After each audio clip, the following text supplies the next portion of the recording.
Hey y'all, this is Ivana Walker with Ivana's Thoughts, and today we will be starting our Young Entrepreneur series. And today we have a very special guest. I have known her for about 10 years? That's why Um, I'm sorry, the decade. I'm like, wow. right, it's been so long. I met her in college. We both went to Armstrong, and we've followed each other ever since. So, would you like to introduce yourself?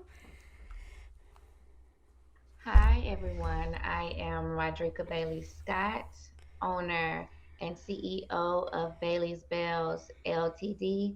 It's a vacation rental cleaning company here in Savannah, Georgia, where me and Ivy first met. She actually was one of my first friends in college. So it's really special to be invited here on your platform, Ivy. I appreciate it.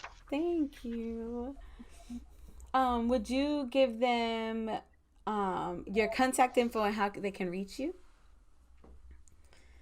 Okay, great. You all can follow me on Instagram. That's where you'll see everything I'm doing, the type of properties I do downtown. On it's at Bailey's Bells, and Bells is BELLES Ltd. And on Facebook, Rodrika Bailey Scott. That's it. All right. Like I said, I'm really excited about this because we have not talked in a Feel very very long nervous. time, and it's so nice to be able to see everything that you've done in your growth. So let's get right into business, right? I want to do this series to kind of put the people that I care for and all that they are doing out there for my listeners to kind of get to know you. So, let's talk a little bit about what your business story is. So, like, what is Bailey's Bells? And what do you do specifically? Okay, great. That's no problem. Um, These bells really just starts and originates with Armstrong. And as Ivy stated before, that's our college that we went to. You can see my diploma back there, my degree. I don't play about it. I love Armstrong because it brought me so many friends, so many mentors, good connections that really have opened doors for me along the way. And that's how my business actually started, from a professor that's actually a mentor and a good friend of mine.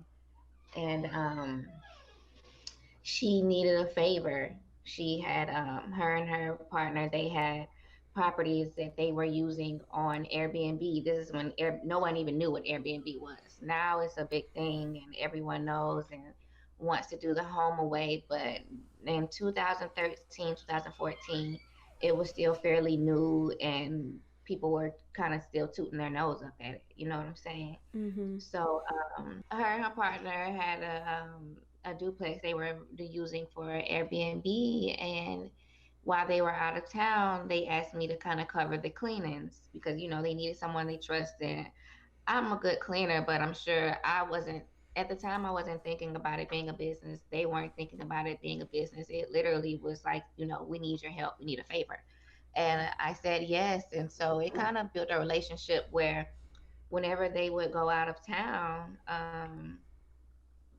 would ask me to help. And so after a year, they decided to open up both sides for to use for vacation rentals. And they asked me to come on, and I told them, well, it can't be a only when you're out of town thing. If you want me to be in this, then it needs to be, this is your lane. This is when I get when you all get bookings, this comes straightly to you, not sometimes a few, a couple. Like I need all of them, and they agreed on that, and it's been like history ever since. And so um, it started out as a side hustle, Mm-hmm. um, just part time. I needed some extra dollars. I was a single mom, teen mom, and so it was tough. So I've always had about three and four hustles just to make sure I could keep things going. So in about 2016, it just my partners, they had started accumulating so many properties that I had to kind of make a decision. Are you going to give this away to someone else, or you going to just go ahead and make this a full-time thing? And I had a reasonable job, a secretary at a church. It was pretty Yeah. stable. It was trying to give me some health insurance. Which Mhm. is in the entrepreneur world, in the self-employed world, insurance is golden because you got to take care of those things yourself. Yeah. So but I let it go, and my boss, the pastor, and the first lady, they all were very encouraging and understood. I still have absolutely great relationship with them. Like, literally talk to them every month at least, because that's the type of mentoring and friend relationship, that and a counseling relationship that I have with them. So Great. I left in there in 2016 and went full time in the entrepreneur life. How did you think of the name for your business? I don't think that was on the questions that you sent me, but I feel like last week I was trying to think of that myself, and I'm like, what? I think I was just at work one day and hadn't really decided that this was going to be a business. This was going to be something that I was going to put and invest into. I think it was still just in my brain, just something I was doing. Gotcha. And I don't know. I was cleaning, and I think bell came in my head, because you kind of ring a bell, and the person comes and gets it done. And then I also so I played a wordplay and used bell, Belle, which means beautiful. And Wow. so that's how I did that. And so it's Bailey's Bells, and I call all of my workers, and contractors, and my husband, because he works with me as well. I call all of them Bells because we are all beautiful, and I enjoyed that. Yeah. I thought it ran very well. That is very poetic, I think anyway. Like it's Okay, it's thank you. I'll take it's really nice. Like it's cuz sometimes it's just I just thought of a name and that's just what stuck, and there's meaning, more than one meaning behind it, and it's that is really poetic. Um Yes, it definitely means something to me. yeah. You talked a little bit about how the idea of the business came about. Um, Mhm. and you also talked a little bit about taking that kind of that leap to creating a business. Now, Yeah. what would you say kind of pushed you to really like go full force and put The everything main into it? the main thing is that I wanted the flexibility and freedom to with my son. Hmm.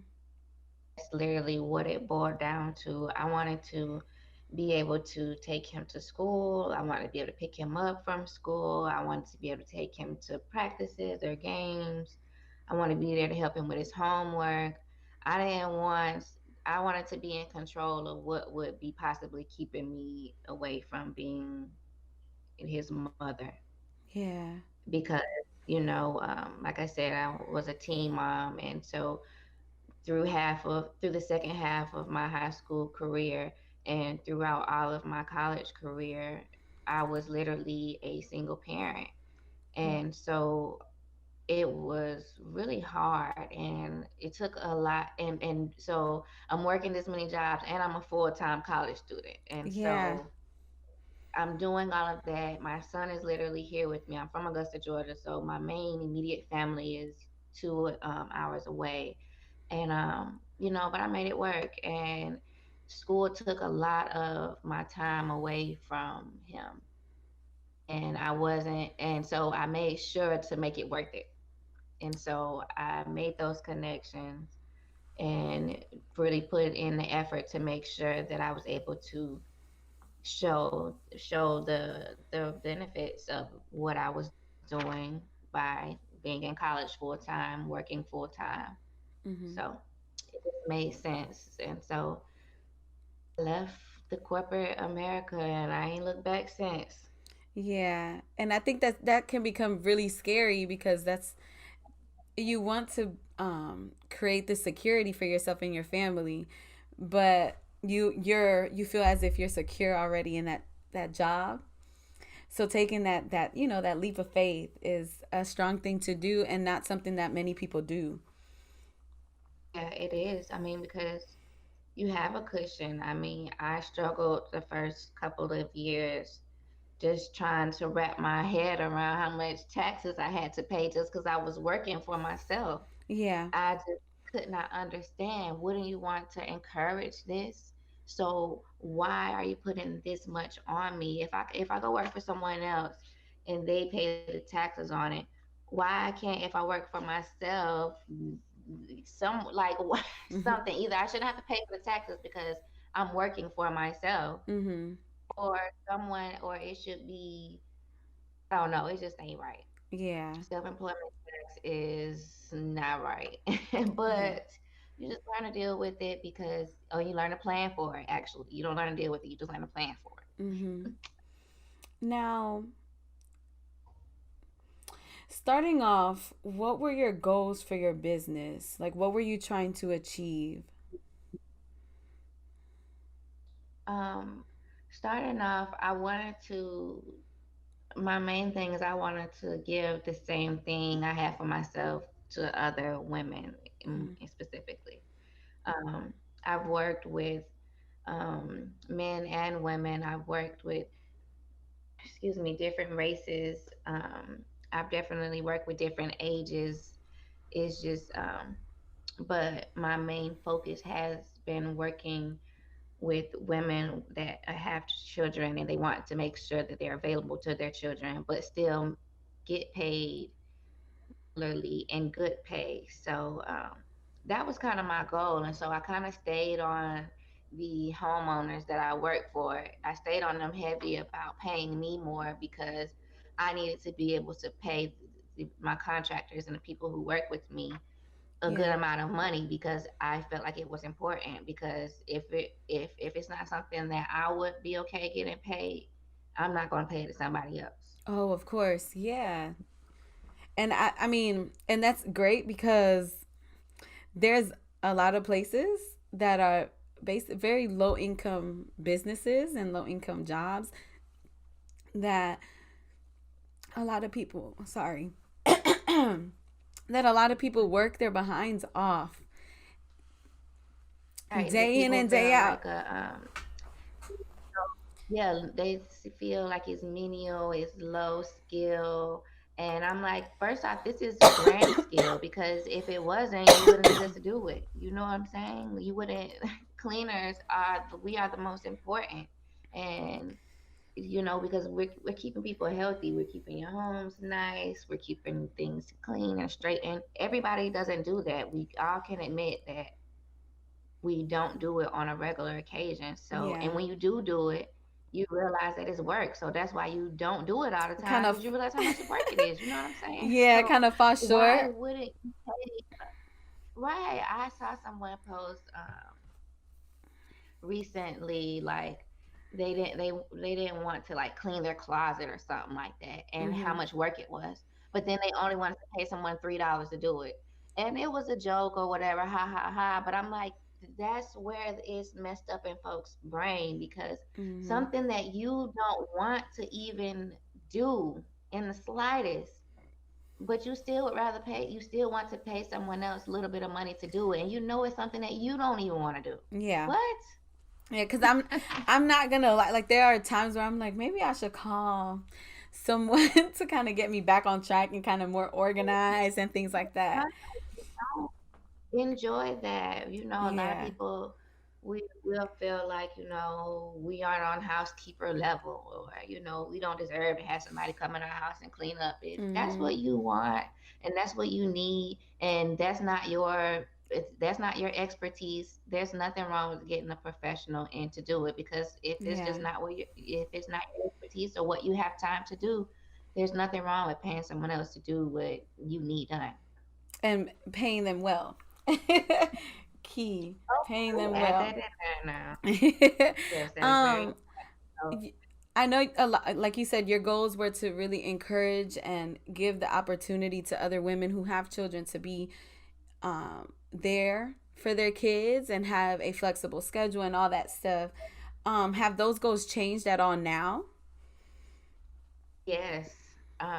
And that's one thing that you have to understand in business and being an entrepreneur is that you have to things will change. You have to be able to adapt. You have to just stay fluent with what's going on. And so it literally it started out as me, and then it started with me and others, and then it started, and then at one point I wasn't cleaning at all. I literally was just writing checks.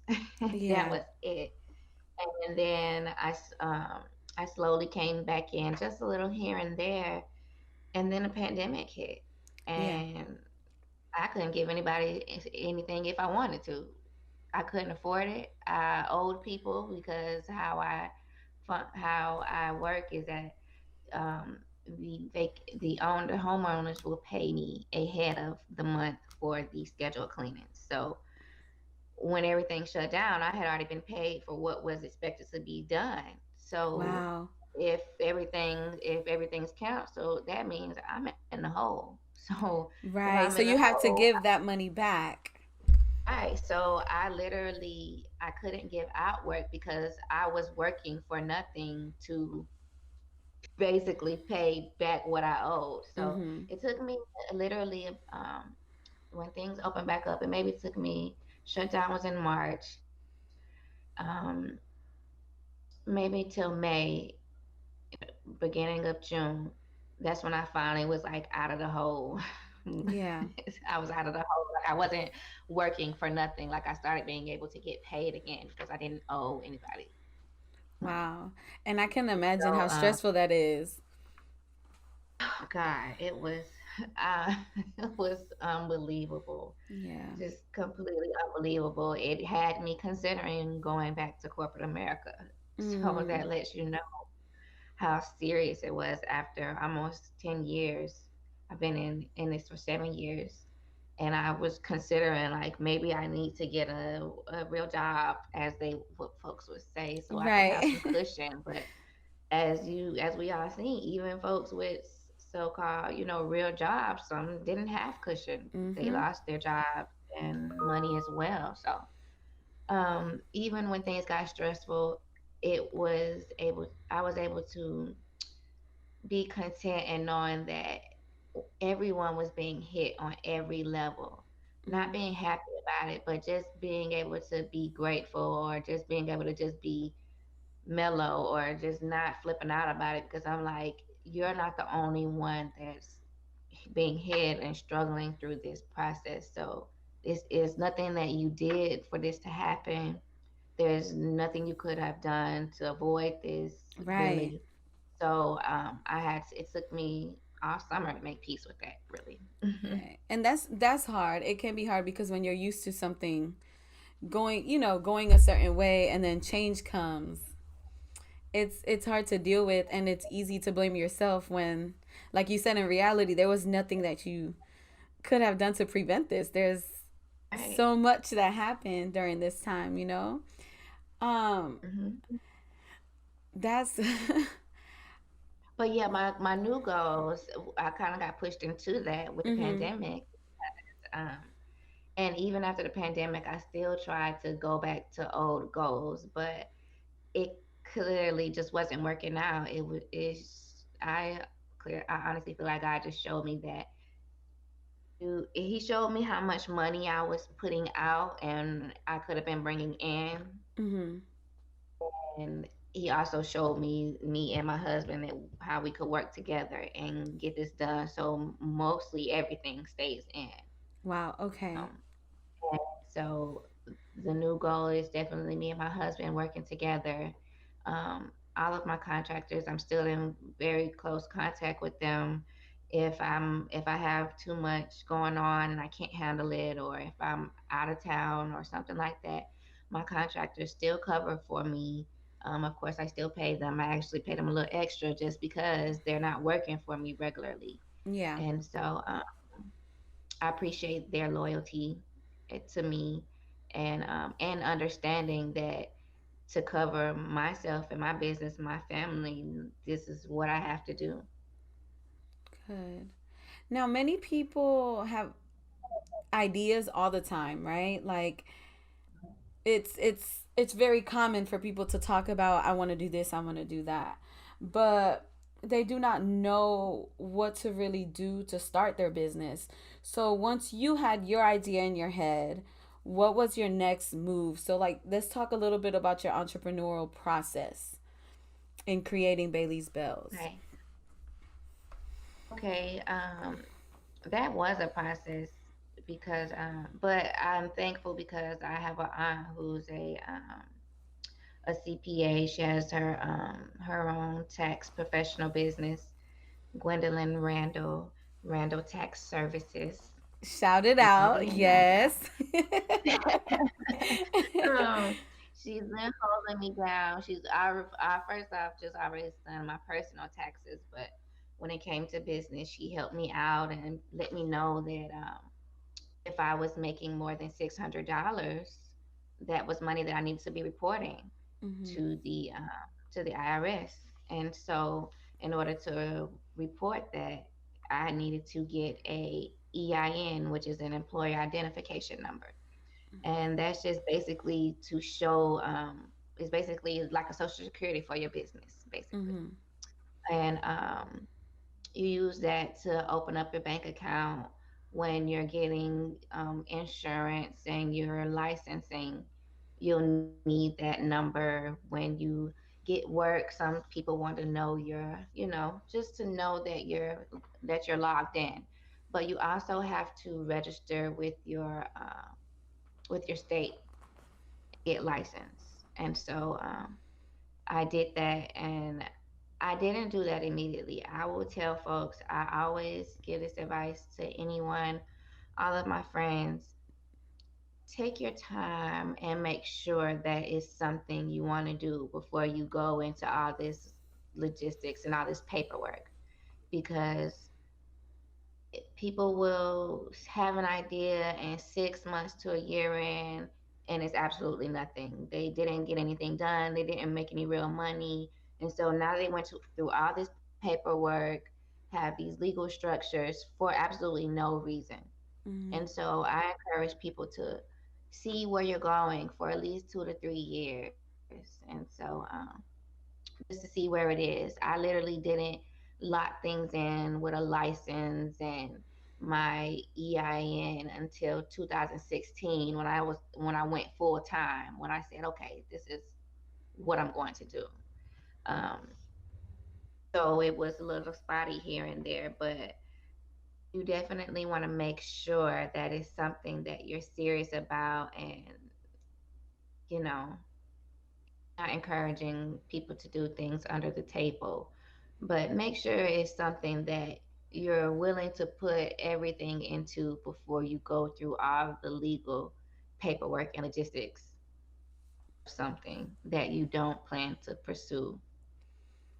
Okay. So what usually pushes people away from starting the idea that they had is being financially able to afford to start. So, how were you able to financially support your dream? Um, like I said, I worked. I first off, I continued my regular jobs Mm-hmm. before. Like I had my main job. I was doing hair. I would pick up at a store, a job at a retail store or something like that, on top of cleaning. Okay. And I would just keep it going like that. And I just really used my money that I made to invest back into myself. So I would catch sales to buy the equipment that I needed. But a lot of the things that I needed for my cleaning business, because I stay specific to vacation rentals, I've been able to negotiate. which is a really big thing. You want to be able to negotiate your value and your worth. And so I've shown my value so much to the people that I work for that they supply the appliances that I prefer. They supply the products that I prefer. Of course, they'll be able to write it off on their taxes, but Mm-hmm. it's not something that I'm concerned with. That's But for amazing. thank you. It is really a blessing, and I really, Yeah. I really have learned I need to just add that in to my values because people trust me enough to do these things, and so you and loyalty, trustworthy, and dependable are actually is actually our motto. And I know, and without a doubt in my mind, that is why my clients do this because they trust me and they know that I'm loyal. But for someone who you literally don't have an investor, because in this case, I have someone else. They're basically paying me to get, the job done. Mm-hmm. You want to network, check with your local SCORE community. It's SCORE. Check for the SCORE community. It's startup community in your city. More than likely, they have one in your city, they may have one close, but they give you startup tools. They literally have classes that they teach you how to set up a business plan. They tell you different ways of funding. Like earlier this year, maybe last year, I went to a 17 ways to fund your business class. It was absolutely free. As I've just told you, I don't need anyone to fund what I have going on because it's this being funded. But I Mm-hmm. still went and I found out that how I was getting paid was one of the 17 ways to get funded. So I actually felt good about myself Because after you did going it to that. without even having that information ahead of time. Right. I was like, okay, great. So I felt better. But even before knowing that, I was still trying to find that information. You see what I'm Mm-hmm. saying? You can't just sit in your lap and wish and hope. Go to your family, go to your friends. If they don't, go to the next level. There is so much more outside of your family and friends, your network, the people you follow. um, just getting your word and putting yourself out there. um, but just the research is so important, and it's free. It's absolutely free. You can't be lazy in this self-employed and this entrepreneur world. You cannot be lazy at all. You have to be willing to put in the work after you're done working. And when I get home, I'm on my computer, I'm making my schedules. Before, I used to be researching how to start a cleaning business. I had a cleaning business started, and I literally still have a tab that's favorite and pulled up on my phone on how to start a cleaning business right now. Mm-hmm. When I have extra time, sometimes I'll scroll through and just read it just to make sure that I'm still in the game. You have your P's and That's how Q's serious. very everything set out a certain way. That is great because it's necessary, right? Like you said, you can't be lazy. You have to put in work, So and that's really the start of everything. Um yeah, and it's doable. yeah. And how did you get to the point where you felt like your business was a successful one? Like when did that happen? When did you feel like this is my business is successful? Listen, that took a lot of late night getting on my husband's nerves. Do you hear me? A lot. He was. It took a lot because in my mind, I'm just a cleaner, Mhm. and and, and I should realize I'm a professional cleaner. I'm an expert cleaner. Mhm. I am a business owner, and it just really took. I don't know, from starting in 2013, 14. I don't think it was to maybe 2017 or 18 where I started feeling okay. And I think that maybe last year I just got used to introducing myself as a business owner and stop saying I clean Mm-hmm. vacation rentals and instead say I own a vacation rental business. Like that's different things. It There's a is. difference between I clean vacation rentals and I own a vacation rental cleaning business. Those are two totally different things, and I had to realize that my words were was it was a difference. And so it took that. It took me just realizing that um, see what everyone else has going on and how their businesses are, and you look at yourself and, well, I'm not on that level. Am I this or that? And it's just like you're not on that level because you're your own level. No one Right. can be your level, and you can't be anyone else's level. So once I just saw that, and I actually had to get out of the stereotypes of a cleaner, know, wow. And even now, I still struggle. I want people to know that it's always a process. How did you build a successful customer base? Word of mouth is literally how I have grown from day one. Um, my first clients, they literally will brag and tell anyone else about me. And that's what you want to do. You want someone else who's going to sell you to other people. Let them do the work for you. And so when you be the best client, when you're the best to your client is going to just do the work for you. They'll refer you out. And so I've been able to get most of my business from word of mouth, from people seeing the ease and mm, the peace that I bring to my clients. And so they come searching for me, willing to do whatever and letting me lay down all the rules. And most of them already come knowing the rules because, again, your previous client has already gave them the rundown. Yeah. And that's So that's great. That really is. That's amazing. And I think that's all part of networking, right? Making sure that you know, again, know your value, you know what you bring, and you show that by doing your best, and then they see that. So that's, yeah, wow.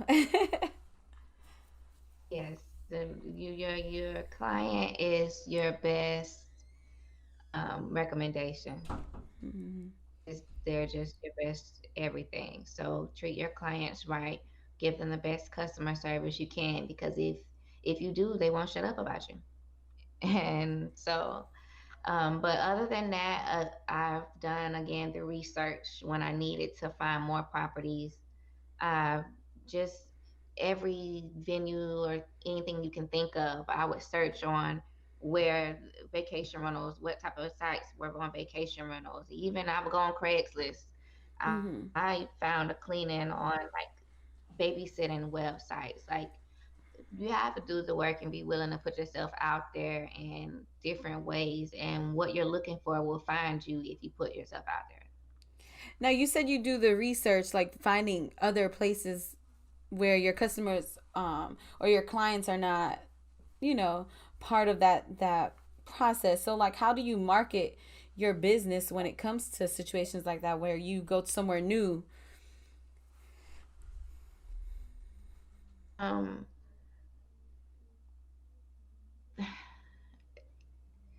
I'll say that you just need to the best thing to do is come off knowledgeable. um you want to just come off as if you know what you're talking about in your profession. When I recommend people going on making your Airbnb or VRBO where they do vacation rentals. Send host a message. Check their reviews. If you know that if you see someone who's not getting the best reviews, they're prime target to go send a message to. You know what I'm saying? You can't Yeah. just go on there and go to the best house that you see and ask them, can you clean it? Clearly, they don't need your help if they're the best on the list. So you have to be smart in your research. I've literally posted things on Craigslist in every section just to, and someone will find you in some type of way. I'm telling you, you just have to be very particular. That's one thing my poppy, my grandfather, always told me is just pay attention to the particulars. And so everything that I've done in business, I've tried to be very detailed and particular in the things I'm looking for.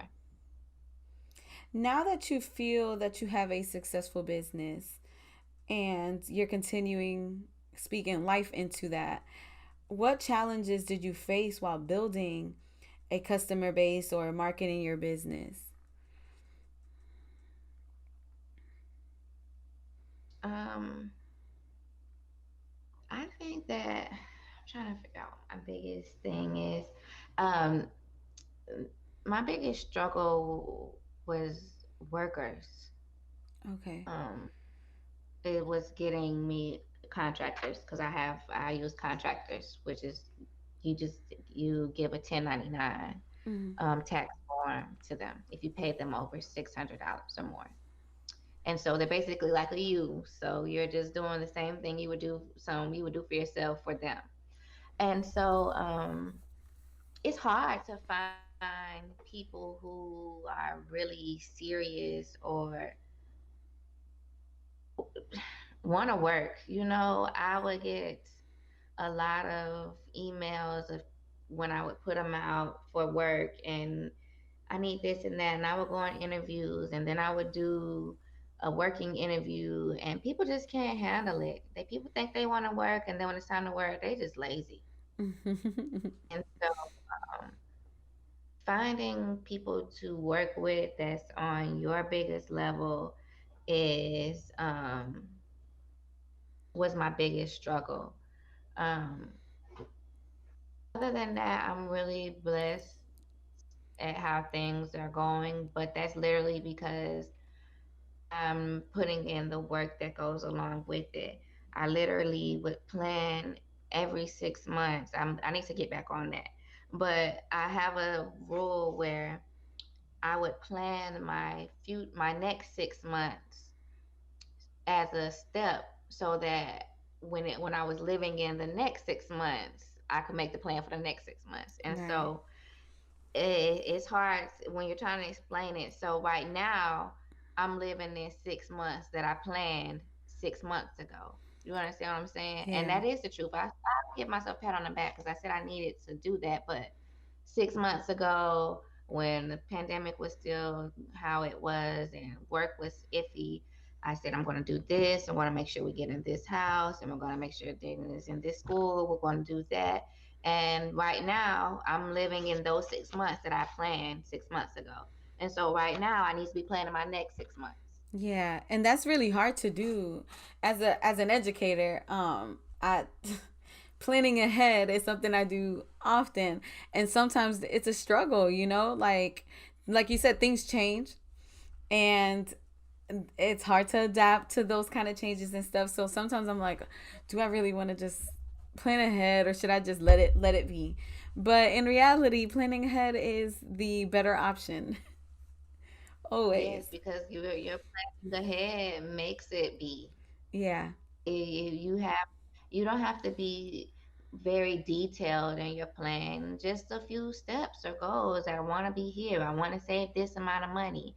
I want to have another property, or I want to make sure this or that. And right now, I am in a phase where I'm trying to transition out of just Bailey's Bells Mm. because I already have it under control. So now I am working on branding myself as a whole, as Rodrika Bailey Scott, as a whole, as the name, as the person. Because as you know, you already know I offer so much more than Of cleaning as course, far as yes.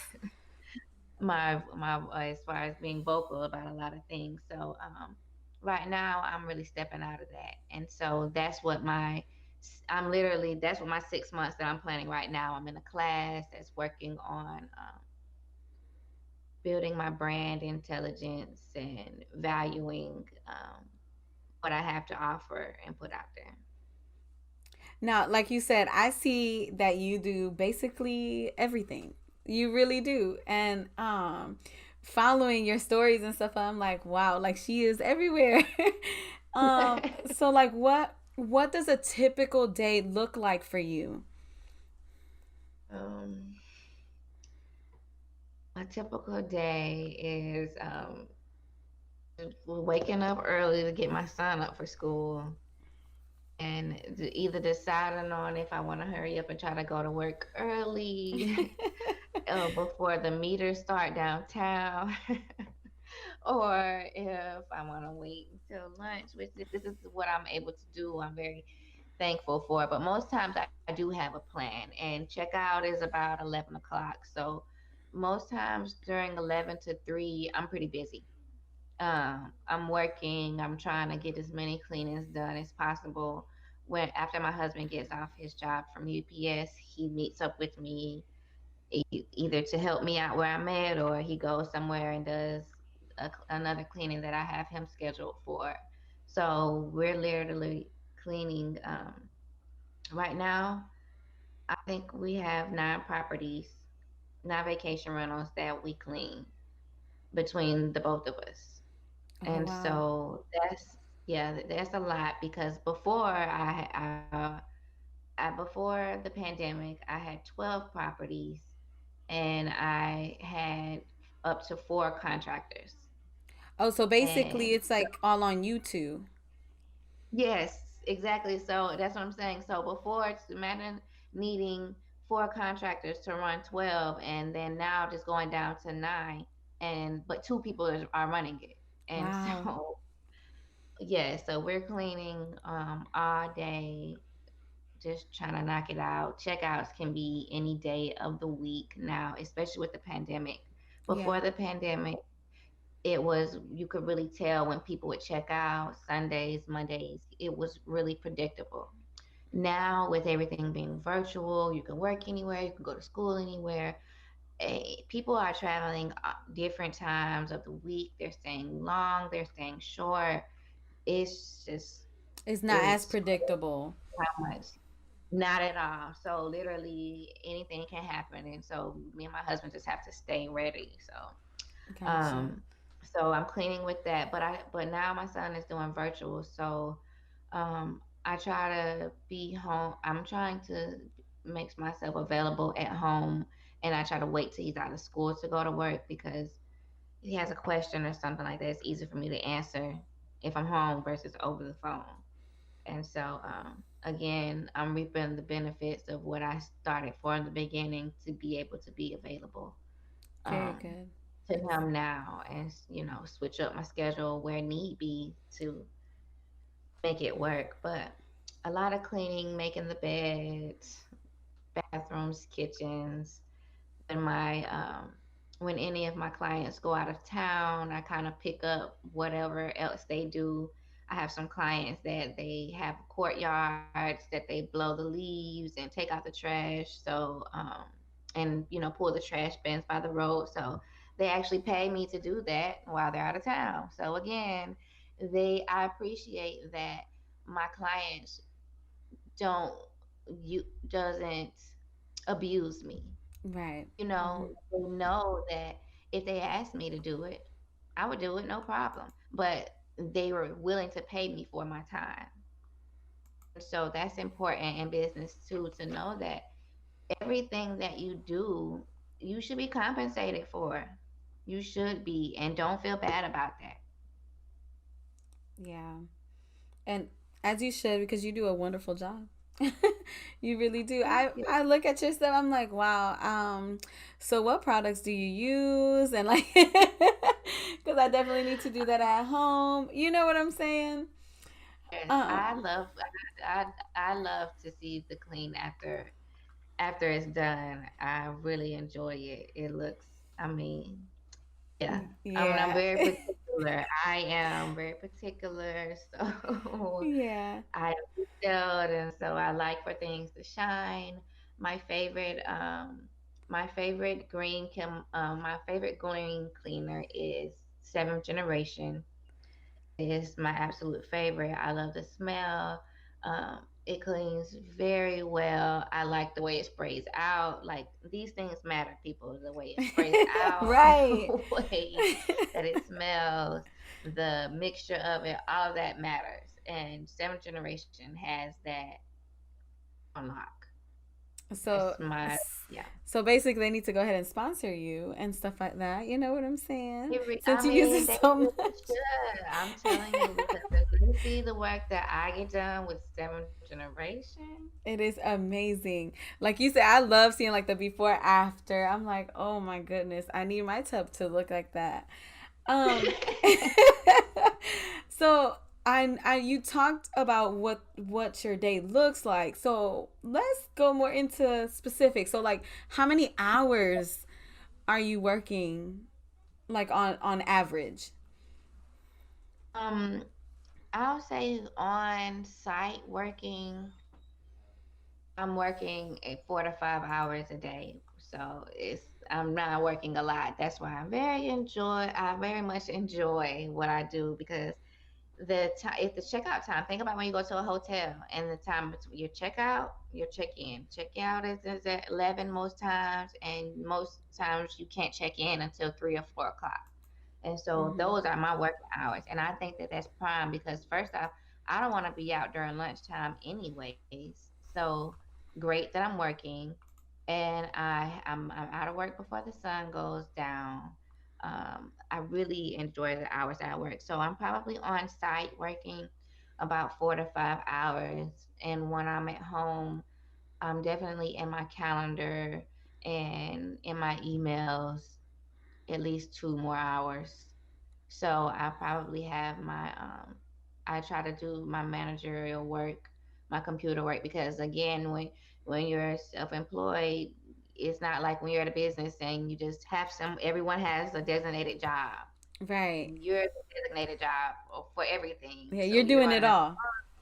yes, so you're doing everything. So I'm making the calendars, I'm going through the updates. I gotta make sure I pay attention to who cancels and who just booked, and if someone's leaving and coming in the same day, and who's gonna be here for this amount of time. I need to leave some extra tissue for them. It's just so much, and those things matter to my clients because they don't have to worry about those details. They just shoot them over to me, and then it's my problem. You know what I'm saying? Right. So um when I come home, I update that, and I'm in the bed by 9 o'clock with my son, and like he goes to bed, and I'm usually in bed before him. He comes tell me good night Oh.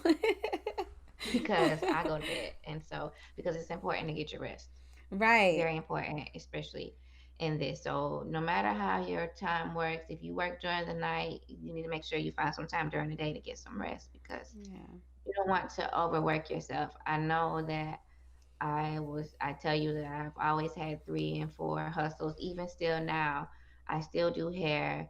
If someone calls me to do anything random, more than likely I'm there, even though I'm learning to say no, which is a whole nother thing you have to learn. Yep. In your in your niche of things, you have to learn to what to say yes and no to. If you know you have specifics, say no. Say no. I recently had to learn a hard lesson. I told my husband, I said, we're just going to do vacation rentals. But when friends or family sometimes will ask me to do a move out or something like that, I do it for them because I don't like people taking advantage of. So I usually do it for them. Yeah. I said I was going to stop doing that. And then someone asked me to do it right after that, like a couple of weeks later. Someone asked me. And I said yes. And I should not have done that. I was so miserable after cleaning that house that See, I was God will struggling show to do you. my That's one thing work I have learned. God will show you when you real said quick. Like, something. Listen. oh, yeah, I got you. You just said that you're gonna say no. I need you to go ahead and go through with that. Listen, I told you, I said I wasn't, and I said yes. I made up for it, and I promise you, and I've still been tested. I've still been tested with people asking me to do things outside of vacation rental. I'm telling you, every other week someone's asking me because, of course, you see my clinic. Of course, you want to support someone you know. You'd Mm-hmm. rather give your money to someone you know. So I completely understand the support. But if it's not in my expertise or it's not in your expertise, you should say no. And every Yeah. time the test has come since that last time, I have said no because Listen. that ain't my lane. And you gotta make sure that we always stay in our lane. what um what is your biggest fear, and how do you manage that when it comes to Bailey's Bills? Mm, when it comes to Bailey's Bills, my biggest fear is that my clients will sell their properties. Oof. I haven't told that to anyone else except for my husband. And so saying that out loud is wild, but I Yeah. literally have random times where I'll get I will get myself riled up because I'm like, oh my gosh, what if everyone's just like, nope, I don't want to do this Mm-hmm. anymore. Like, this is what your whole business is based on. You know what you do? Vacation rentals. You can't. You find another one because you're that good. Okay, thank you, thank you. You're right, and you're right. And so, and then I tell myself, well, you could just go to regular cleaning, if you have to. But Mm-hmm. I have been very blessed to be picky in what I do because I've been very specific in my prayers to God and my vision with Him. I let Yes. Him know from the beginning, from day one, when I chose Bailey's Bells, when I said that from day one, I said vacation rentals. I said nothing else. I said vacation rentals. I said it's what I want to do. Everyone has tried to talk me into other things. Family, friends have all tried to put their visions and whatever. And I know it's because they only want more for me and best for me. But I literally have succeeded because I've stuck to my vision and my plan that I initially set up with God. Now, what piece of advice would you give someone who is trying to start their own business? Um, my first piece of advice is what I've been saying the whole time: research. Mm-hmm. Please, please, please research. I don't care. Look it up. Read every page on the first like 5 pages about what you just researched. I'm not playing. You can't done Yeah. not just the top two, everything.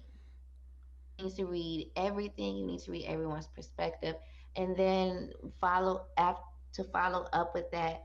Follow and make friends with people that are in the industry that you're trying to be in. Look at those people, see what they're doing, watch their videos if that's the type of person you are. Read their books. You have to surround yourself with what you're trying to become. And Yeah. so that's my biggest advice is surround yourself with what you want to become and stick to the vision. That's an awesome piece of advice. Now, Rodrigo, thank you so much for doing this with me. This was awesome, especially a great first episode to the series, which I am so excited about. Now, I want you to, again, let them know who you are, what is your Hey, business, and your contact information, and then what you have coming up. What do you have going on? okay, okay. Okay, cool. I'm excited because I'm really excited. Um, Again, everyone, thank you so much for listening. Even if you're just tuning in at the end and you need to do a replay, I am Rodrika Bailey Scott, owner and CEO of Bailey's Bells Ltd., which is a vacation rental cleaning business in Savannah, Georgia.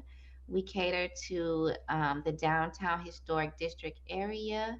If you want to follow me and see what I do, follow me at Bailey's Bells. That's BAILEYSBELLES LTD on Instagram. And you want to follow me on my Facebook page, which is public, at Rodrika Bailey Scott, and that is Rodrika Bailey and Scott, which y'all should know how to spell both of those. So, but follow me on those. I show videos all the time of what I'm doing, the beautiful properties. Just if you love historic buildings, if you love garden areas, if you just really like modern things as well, just follow me and I'll show you all of that. My next things that I'm moving into, I have I'm literally working on being in a magazine. I'm cross your fingers that I'm on the cover, but Yes. I have someone, she wants to do a segment on me. Her name is Tia Acker here in Savannah, Georgia, and she runs a magazine called Resilient. And she reached out to me to do a segment in January called Keeping It Clean. Oh my gosh, that is awesome. So very excited about that. I'm excited about just showing you all other sides of me, like my poetry, a lot of my spoken word pieces, um, maybe even reading some of my academic papers based on gender and race. Who knows? I'm really ready to just give everything I have to offer to the world. So stay tuned for Rodrika Bailey Scott. Yes, yes, yes. All right, guys, thank you for listening.